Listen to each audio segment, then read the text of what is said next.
ನಟಿ Ranya Rao gold smuggling ಕೇಸಲ್ಲಿ ದಿನಕ್ಕೊಂದು ತಿರುವು ಸಿಕ್ಕಿದೆ. ಡಿಆರ್ಐ ತನಿಖೆಯಲ್ಲಿ ರನ್ಯಾ ಮತ್ತಷ್ಟು ಬಂಡವಾಳ ಬಯಲಾಗಿದೆ. 5 ತಿಂಗಳು 70 ಕೋಟಿ ಮೌಲ್ಯದ ಚಿನ್ನವನ್ನ ಸ್ಮಗ್ಲಿಂಗ್ ಮಾಡಿದ್ದ ಬಗ್ಗೆ ತನಿಖೆಯಲ್ಲಿ ಬಹಿರಂಗವಾಗಿದ್ದು, ಎಯು ಬೆಂಗಳೂರು ಡಿಸ್ಪ್ಯಾಚ್ ನ್ಯೂಟನ್ ಹೆಸರಲ್ಲಿದ್ದ ನಂಬರ್ ಮೂಲಕ ರನ್ಯಾ ಮತ್ತು ಸಾಹಿಲ್ ಜೈನ್ ಸಂಪರ್ಕ ಹೊಂದಿದ್ರು. ಕೋಡ್ ವರ್ಡ್ನಲ್ಲಿ ಹವಾಲಾ ವಹಿವಾಟು ನಡೆಸುತ್ತಿದ್ದ ರನ್ಯಾ 5 ಸ್ಟೆಪ್ಗಳನ್ನು ಫಾಲೋ ಮಾಡ್ತಿದ್ರಂತೆ. ರನ್ಯಾ ಮೊಬೈಲ್ನಲ್ಲಿ ಸೇವ್ ಆಗಿದ್ದ ನಂಬರ್ನಿಂದ ಹವಾಲಾ ದಂಧೆ ರಹಸ್ಯ ಹೊರಬಿದ್ದಿದೆ. ಯಾವ್ಯಾವ ತಿಂಗಳಲ್ಲಿ ಎಷ್ಟೆಷ್ಟು ಗಟ್ಟಿ ಬೆಂಗಳೂರಿಗೆ ಸಾಗಿಸಿದ್ರು, ಡಿಆರ್ಐ ಅಧಿಕಾರಿಗಳು ದಾಖಲೆಯಲ್ಲಿ ಏನೆಲ್ಲ ಉಲ್ಲೇಖ ಮಾಡಿದ್ದಾರೆ ಅನ್ನೋದನ್ನ ಕಂಪ್ಲೀಟ್ ಆಗಿ ಪಬ್ಲಿಕ್ ಟಿವಿ ನಿಮ್ಮ ಮುಂದೆ ಇಡಲಿದೆ.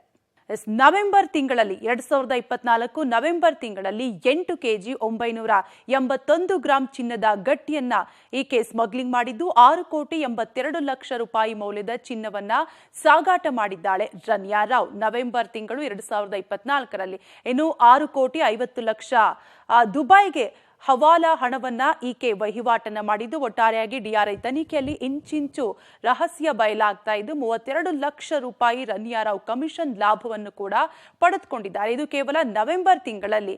ಇನ್ನು ಡಿಸೆಂಬರ್ 2024ರಲ್ಲಿ 12 ಕೆಜಿ 621 ಗ್ರಾಂ ಚಿನ್ನವನ್ನ ರನ್ಯಾ ರಾವ್ ಸಾಗಾಟ ಮಾಡಿದ್ದು 9 ಕೋಟಿ 94 ಲಕ್ಷ ರೂಪಾಯಿ ಮೌಲ್ಯದ ಚಿನ್ನವನ್ನ ಈಕೆ ಸಾಗಾಟ ಮಾಡಿದ್ದು 9 ಕೋಟಿ 64 ಲಕ್ಷ ಹಣವನ್ನ ದುಬೈಗೆ ಹವಾಲಾ ಹಣವನ್ನ ವಹಿವಾಟು ನಡೆಸಿದ್ದು 30 ಲಕ್ಷ ರೂಪಾಯಿ ರನ್ಯಾ ರಾವ್ ಕಮಿಷನ್ ಲಾಭವನ್ನ 2024 ಡಿಸೆಂಬರ್ನಲ್ಲಿ ಪಡೆದುಕೊಂಡಿದ್ದಾರೆ. ಇನ್ನು ಜನವರಿ ತಿಂಗಳಲ್ಲಿ 2025 ಜನವರಿಯಲ್ಲಿ 14 ಕೆಜಿ 562 ಗ್ರಾಂ ಚಿನ್ನವನ್ನ ರನ್ಯಾ ರಾವ್ ಸ್ಮಗ್ಲಿಂಗ್ ಮಾಡಿದ್ದು 11 ಕೋಟಿ 56 ಲಕ್ಷ ರೂಪಾಯಿ ಮೌಲ್ಯದ ಚಿನ್ನವನ್ನ ಈಕೆ ಜನವರಿ ತಿಂಗಳಲ್ಲಿ ಸಾಗಾಟ ಮಾಡಿದ್ದು 11 ಕೋಟಿ 10 ಲಕ್ಷ ಹಣವನ್ನ ದುಬೈಗೆ ಹವಾಲಾ ಹಣದ ಮೂಲಕ ವಹಿವಾಟನ್ನ ಮಾಡಿದ್ದು 55 ಲಕ್ಷ ರೂಪಾಯಿ ಕಮಿಷನ್ ಲಾಭವನ್ನ ರನ್ಯಾ ರಾವ್ ಪಡೆದುಕೊಂಡಿದ್ದಾರೆ.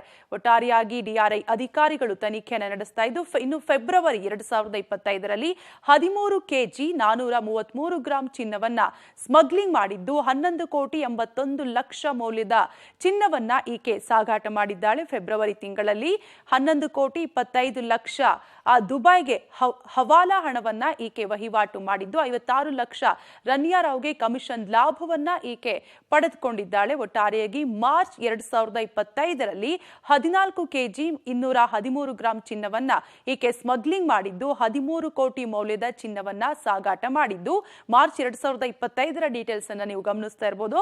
11 ಕೋಟಿ ಹವಾಲಾ ಮೂಲಕ ದುಬೈಗೆ ವಹಿವಾಟನ್ನ ಈಕೆ ನಡೆಸಿದ್ದು ಮಾರ್ಚ್ 3ರಂದು ರನ್ಯಾ ರಾವ್ ಸಿಕ್ಕಿಬಿದ್ರು ಡಿಆರ್ಐ ಅಧಿಕಾರಿಗಳ ಕೈಯಲ್ಲಿ. ಅಂದಿನಿಂದ ಇವತ್ತಿನವರೆಗೂ ಕೂಡ ಡಿಆರ್ಐ ಅಧಿಕಾರಿಗಳು ಆಕೆಯನ್ನ ತನಿಖೆ ನಡೆಸುತ್ತಿದ್ದಾರೆ.